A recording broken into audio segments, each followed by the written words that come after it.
What's going on, guys? Welcome back. Last week, we talked about Japanese words that cannot be directly translated into English. Today, I want to talk about Japanese culture. I'm assuming all of you guys have either been to Japan or are familiar with the Japanese culture.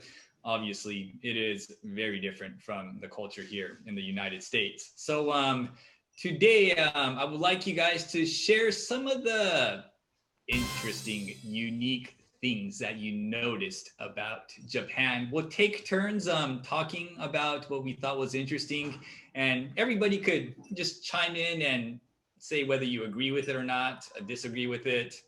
Leave that completely up to you. So Marina, would you like to share? Would you like to go first? Okay, sure. Why not? Okay, let's do this. So I don't know if this is culture thing, but something that I noticed that I learned to enjoy, but eating alone at a restaurant in Japan is perfectly okay. Because that's not something we do in the US. Uh-huh. Is it something that you started doing as well?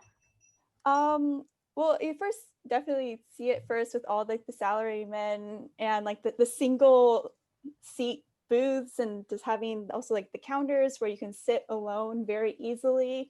So I first observed it, and then my friends told me that I needed to have this experience of eating alone at least once in my life, and that basically when I'm in Japan, this is the time to learn how to eat alone at a restaurant.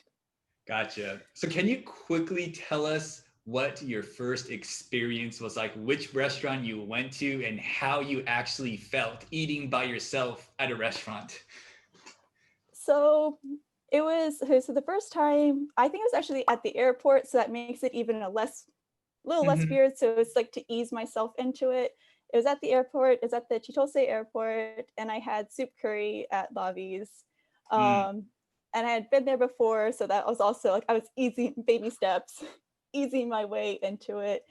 And I realized I really liked it because I could sit alone, think with my thoughts, observe people, and just kind of have a moment of peace and relaxation after I got back from international travel, and just could kind of just be alone with my thoughts. And it was a little therapeutic and zen. So I kind of liked it. Nate? All the time. Yep. All the time? Okay. All the time. Well, not all the time. But in SoCal or in Japan? SoCal, yeah. I guess I'm kind of a lone ranger. I don't mind. Once in a while, I'll just go out and go by myself. One of the crazy things is in Japan, I would go to the movie theaters by myself too. I don't think I've ever done that here, but I did that when I was there. Okay, well, now that we're on that topic, let's keep it going. Have you ever been to a karaoke joint by yourself? Hitori karaoke. Not that one. Okay, so that's something you gotta try. I've never done it. I know a lot of people in Japan like to do it. It's supposed to be a lot of fun, but I don't know. I'm not that into karaoke enough to want to go by myself. So, all right. Thank you, Marina. Nate, what do you got? Mine's actually connected to restaurants as well. I was surprised by the smoking and non-smoking sections in restaurants. They kind of just separate it by, I guess, location, but you're actually in the same building. So to me, that was very surprising. And I think when my family came and visited me in Japan as well, they were surprised by that too, that there was actually smoking in the restaurant. Yeah. And, back in the days in the United States too, there was a smoking and non-smoking section. But when you really think about it, the non-smoking section really isn't a non-smoking section. But the crazy kind of thing about Japan is sometimes they will have a boxed room where you could just see the smoke, like at cafes, for example. But yeah, that's an excellent point. Living here in the United States, if you've never been to Japan, that would really catch you by surprise. Have you ever noticed the smoking boxes that they have at airports where you're literally inside a smoke box? Yeah, I've seen those. Those are pretty intense. I guess it'd be fun if I was a smoker or if I was into cigars or something. That'd be fun. just hanging out with people and smoking? It didn't surprise me as much, I guess, just because it didn't feel that long ago. Maybe my memory is just failing me that like growing up, going to restaurants and being asked that all the time. But yeah, it is. I guess it's a little surprising that it's still going on, but yeah, the boxes are interesting. I think at least in Tokyo, they're trying to ban it before the Olympics, but I'm not sure how that's going. But it's kind of crazy to think that even like on airplanes, there used to be smoking and non-smoking. Let's go with Chris. What do you got? So the first thing that I thought of right away was how like Japanese people are super humble about their own family and even their kids. And the reason why this is something that's unique to me is if you know anyone that has a kid on Facebook or whatever social media or in person, one of the first things that you're going to see is their kids or like, oh, let me show you this picture that I took of my kid. So very, very common. And people will brag about their kids here in America, like, oh, my kid is so smart, my kid is so beautiful, blah, blah, blah.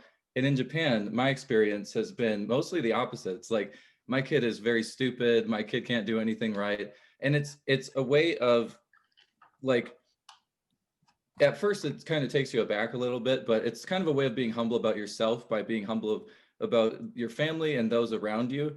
And so you're kind of showing a respect to the person you're talking to, but to most Americans, I think that would be quite shocking to hear someone say like, oh, my daughter's not very bright, she's not that good in school. And be like, oh, okay. Like, it sounds like you don't like your own family, but culturally it's like, you know, like it was like kind of a way of saying that you're humble about yourself. So I think that is one of the biggest differences between American culture and Japanese culture, in my opinion.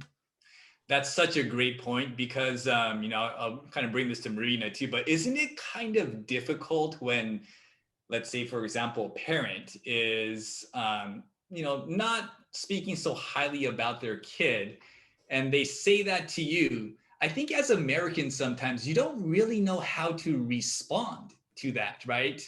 Yeah. What would you say, do you think, if you met somebody like, yeah, you know, my kid's such an idiot kind of thing? Well, like I would defend their kid like till the end of their life. Like, I like even if I didn't have a good relationship with the kid, I'd be like, no, like, okay, like he might be a little loud sometimes, but he speaks his mind. It's great, like that he has the courage to do this. Like I would like 100% like throw my support behind the kid, that because that's just, yeah, I think that's just like who I am. There's like, no, you can't defend the kid. Yes, protect the children. Right. I'll share mine then. Mine was probably an experience I had just recently when I was in Japan, but I know that you guys are pretty familiar with the vending machines and the number of vending machines everywhere. It's not just the number of vending machines that I was shocked by, but it's the new ones that scan your body. Have you guys seen the new ones?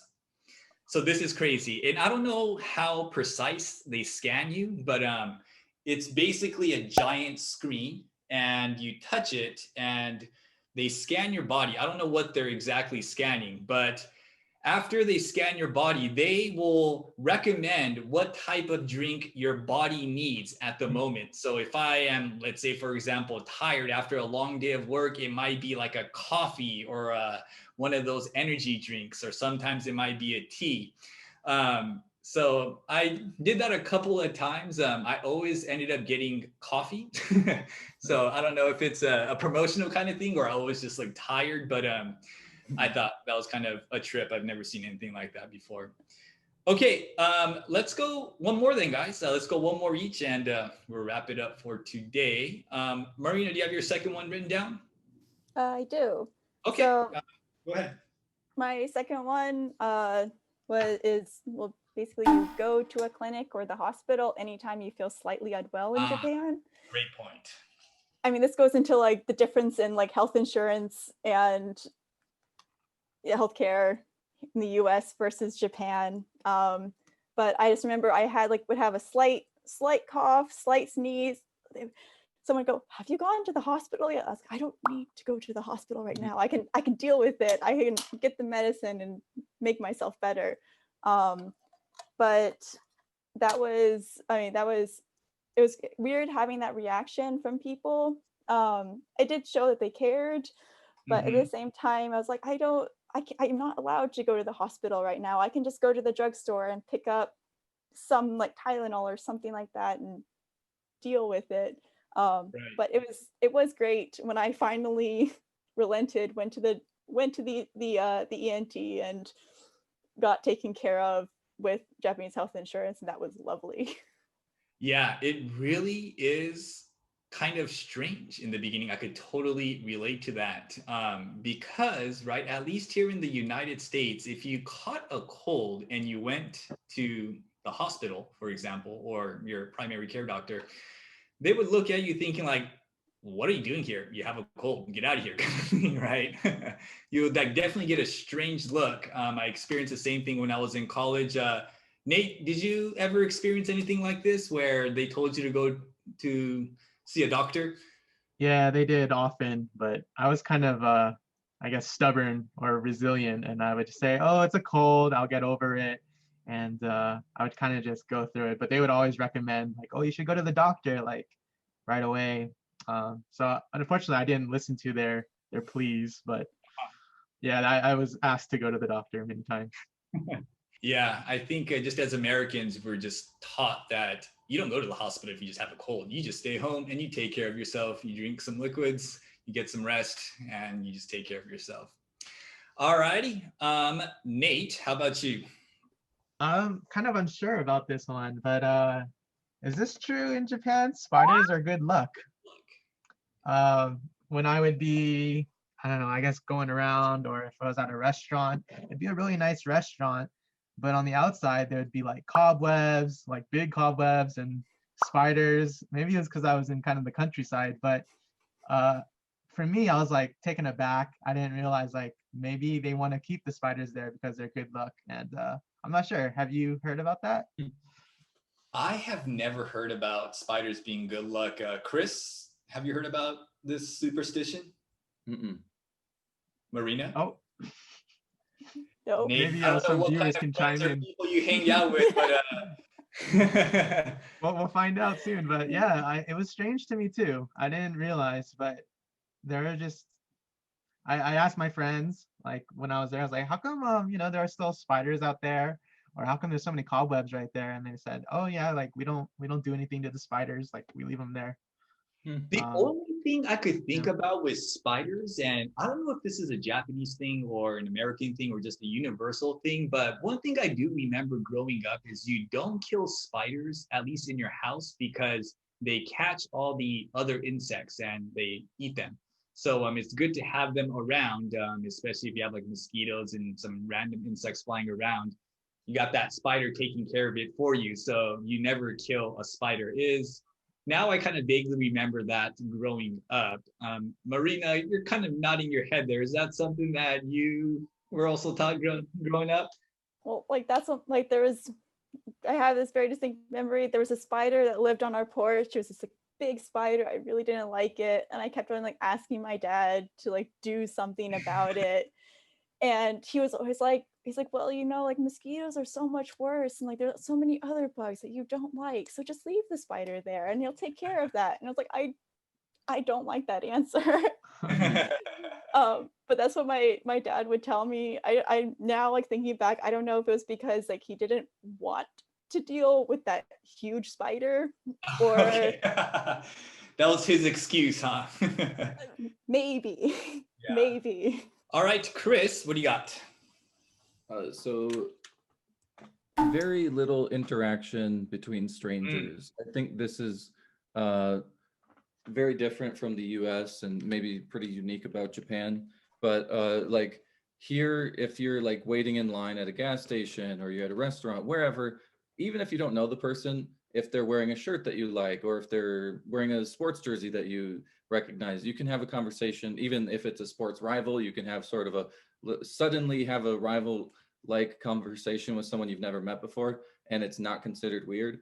But in Japan, I've noticed that it's mostly silence, especially like on the bus, on the train. Of course, it would be rude to speak, or it would be weird to suddenly talk to someone who you don't know.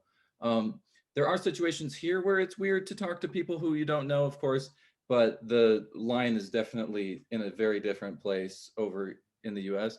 And so, yeah, I think the mindset or like the way that people talk, although Kansai is kind of different, but everywhere else, the stay to yourself and don't talk to people if you don't know them. And if you're joking with someone you don't know or having a light conversation with someone that you don't know, it seems very easy to cross that line. And to me, that seems very unique or different about Japan compared to the US. If I see like a girl who's like wearing like a really cute top, I tell her that I think it's cute because I think it's a nice thing to do, like here. Yeah. But don't really do that so much in Japan. Actually, I might have, but that's just because I don't know. I think like me and my friends were all just like, I think it's a nice thing to compliment people. Like people like being complimented and might as well do it. But definitely in Japan, not so much. I do feel like though with Japan, there is a thing where like I've had like store owners come up and talk to me a lot more than in the US, just to kind of be like, hi, like what are you doing here? And also like, what are you interested in buying? So I've had more conversations with I think like shop owners in Japan and like restaurant owners than here. For you personally though, do you prefer the Japanese style where you just go out, nobody bothers you, you just kind of go about your own business? Or do you prefer the American style where you might just be standing at a random location and anybody could really come up to you and spark a conversation? I actually had this conversation with my sister not too long ago. My sister actually really likes that aspect of Japan, of just not being bothered. Obviously, you know, me being a guy and her being a girl, it's a little bit different. So sometimes she could be on the street and guys will just come and just start talking to her and she just doesn't want to talk to them at all. She just wants to, you know, like listen to her music or whatever it is. So she finds it really annoying in the United States that guys would just come up to her all the time and try to talk to her. So that's why she loves going to Japan, because she doesn't have to worry about that. Can you relate to that at all? Me? Yes. Oh, yes. Yes. Definitely, yes. Definitely with like the whole like getting unwanted attention, that not having to deal with that in Japan is lovely. All right. Well, I love having these cultural types discussions because there's so many things we could talk about. But I think we'll end it here today. ちなみに今日の先生は、みんなカフェトークの講師です。マリナ先生、ネイト先生、そしてクリス先生はみんなカフェトークで、素晴らしい英会話レッスンを教えていますので、興味のある方は今日、こちらの YouTube の動画の下に、彼らのね、リンクを貼っていますので、Please check their classes out. They offer awesome classes. All right, Marina, Nathan, and Chris, thank you guys very much. Hope to see you guys. Hope to have you guys back on again. Yeah, it was Thank really fun. you. Bye, guys. Bye.